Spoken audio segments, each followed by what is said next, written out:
अच्छा, कभी सोचा है कि हमारे आसपास जो पौधे उगते हैं, जिन्हें हम अक्सर बस घास फूस या खरपतवार समझकर ध्यान भी नहीं देते, उनमें से कोई एक पौधा गुणों में किसी संजीवनी बूटी जैसा हो सकता है?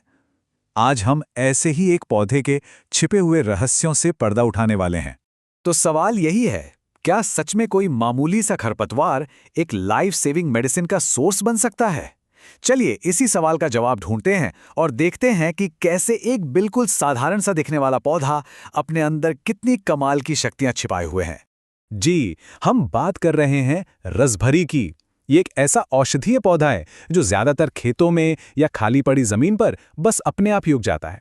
और सही जानकारी न होने की वजह से हम इसके कमाल के गुणों से बिल्कुल अनजान रह जाते हैं। तो इसे पहचानेंगे कैसे? देखिए, इसका पौधा बहुत बड़ा नहीं होता, छोटा ही होता है। पत्तियां जो हैं वो दिल के आकार की, मतलब हार्ट शेप्ड होती हैं और छूने पर थोड़ी खुरदुरी लगती हैं। पर इसकी सबसे बड़ी पहचान है इसका फल, जो एक पतले कागज जैसे छिलके के अंदर एकदम सुरक्षित रहता है। और पता है, ये पौधा इतना आम है कि पूरे भारत में इसके कई अलग अलग नाम हैं। और ये नाम ही इस बात का सबूत है कि ये पौधा पीढ़ियों से लोगों के आसपास रहा है, भले ही आज हम इसके औषधीय महत्व को थोड़ा भूल गए हों। जैसे कि छत्तीसगढ़ में लोग इसे चिरपोटी बुलाते हैं, तो उत्तर प्रदेश में पटपोटी, और मथुरा वृंदावन की तरफ तो इसे मकोई कहते हैं, और इसके फलों को बड़े चाव से खाते भी हैं। अब आते हैं इसके सबसे बड़े सीक्रेट पर, और वो है इसकी पौष्टिकता।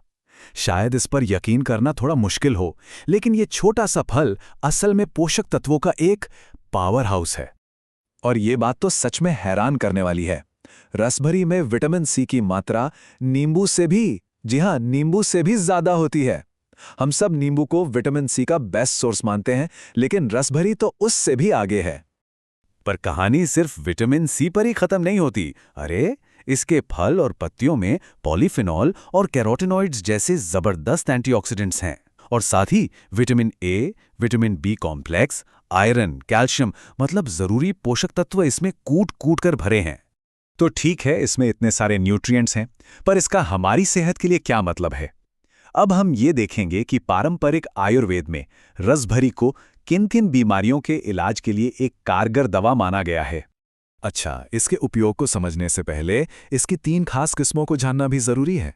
एक तो है आम रसभरी, जो हल्की पीली और स्वाद में थोड़ी खट्टी होती है। दूसरी है ग्राउंड चेरी, नारंगी रंग की, खट्टी मीठी। और तीसरी है केप गूसबेरी, जो सबसे मीठी होती है और साइज में भी सबसे बड़ी। पुराने जानकार तो इसे भूख और पाचन के लिए एक रामबाण औषधि मानते हैं। कहा जाता है कि ये लिवर में जमा गंदगी को बाहर निकालकर उसे साफ कर देती है। अगर सुबह खाली पेट इसकी पत्तियों का काढ़ा पिया जाए तो पाचन शक्ति बहुत मजबूत होती है। और जो लोग अपनी हेल्थ और वजन को लेकर थोड़ा कॉन्शियस रहते हैं, उनके लिए तो एक बढ़िया खबर है। इस फल में कैलोरीज 0 के बराबर होती है, मतलब ना के बराबर। तो ये वजन कंट्रोल करने और बैड कोलेस्ट्रॉल को घटाने के लिए एक बेहतरीन ऑप्शन है। आगे हम कुछ घरेलू उपायों की बात करेंगे और वहां काढ़ा शब्द आएगा। तो काढ़ा बनाने का मतलब बहुत सिंपल है। बस पौधे के किसी हिस्से को, जैसे पत्तियों या फल को, पानी में उबालकर उसके औषधीय गुणों को उस पानी में ले आना।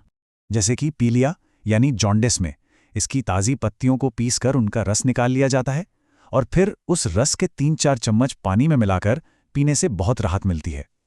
ये एक बहुत ही सरल और असरदार पारंपरिक नुस्खा माना जाता है। डायबिटीज कंट्रोल करने में भी इसका जिक्र आता है। इसके लिए सुबह खाली पेट 10 से 15 रसबेरी के फलों का काढ़ा बनाकर पीने की सलाह दी जाती है। माना जाता है कि इससे ब्लड शुगर लेवल को मैनेज करने में मदद मिलती है। और जोड़ों के दर्द यानी गठिया में तो ये पौधा कई तरीकों से काम आता है। इसके फल खाए जा सकते हैं, पत्तियों का काढ़ा पी सकते हैं, और साथ ही इसकी पत्तियों को पीसकर उसका लेप अगर दर्द वाले जोड़ों पर लगाया जाए तो सूजन और दर्द दोनों में आराम मिलता है। तो कुल मिलाकर जिस पौधे को हम एक बेकार खरपतवार समझकर शायद उखाड़ फेंकते, वो असल में अपने आप में एक चलता फिरता दवाखाना है। इसकी कहानी सच में खरपतवार से चमत्कार तक की है।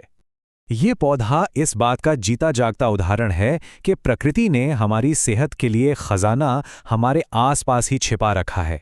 ये दिखने में साधारण हो सकता है, लेकिन इसके फल से लेकर पत्तियां तक हर एक हिस्सा गुणों की खान है। और यह हमें सोचने पर मजबूर करता है कि ऐसे और कितने ही गुमनाम खजाने हमारी नज़रों के ठीक सामने हैं, जिन्हें हम बस पहचान नहीं पा रहे। शायद अगली बार किसी जंगली पौधे को देखने का हमारा नजरिया थोड़ा बदल जाए।